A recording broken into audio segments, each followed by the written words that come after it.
உனக்கு என்ன பிடிக்கும்? ஐ லவ் யூ மாஸ்டர். உன் வயசுல ஈஸியா கவனம் மாறும். ஒரு மாஸ்டர் கிட்ட ஐ லவ் யூ சொல்ற முதல் பொண்ணு தான் நினைச்சிட்டு இருக்கியா? இதெல்லாம் நார்மல் மதி, இதை பத்தி எல்லாம் யோசிச்சுட்டு இருக்காது. மத்த பொண்ணுங்க மாதிரி நான் இல்லன்னு நீ தானே சொல்லுவ. மதி எதுக்கு வந்திருக்கோ அதை மட்டும் ஃபோக்கஸ் பண்ணு. உன் அப்பா வயசு எனக்கு வயசு பொல்லாத வயசு. என் அப்பா வயசுல எனக்கு 1000 பேர் தெரியும். உங்க எல்லாத்தையுமா போய் சொல்லிருக்கேன். சரி லவ் பண்ணி தொலைச்சிட்டேன், இப்ப என்னையா பண்ண சொல்ற? மாஸ்டர் ஃபர்ஸ்ட் டைம் ஒருத்தன் கையில வியூஸ்ல இருக்கேன், எனக்கே டர் இல்ல. உனக்கே அல்ல, நீ நிறைய பேர்கிட்ட சொல்லிருப்ப, எனக்கும் சொல்லு. இல்லன்னா சத்தியமா இன்னைக்கு ஃபைட்ட கவுட் பண்ணுவேன். பாக்ஸிங்ல மட்டும் கான்சென்ட்ரேட் பண்ணு. இன்னைக்கு நேஷனல் செலக்ஷன்ஸ் விளையாடாத, போய் ட்ரெய்னிங் பண்றீ முண்டோம்.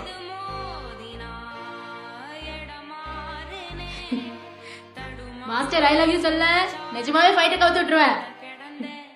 கண் கட்டி வித்த காட்டி என எப்போ கட்டி போட்ட நான் என்ன எழுதி நீட்ட அதில் வெக்கோ மட்டும் கிழிச்சு போட்ட தேடி கட்டி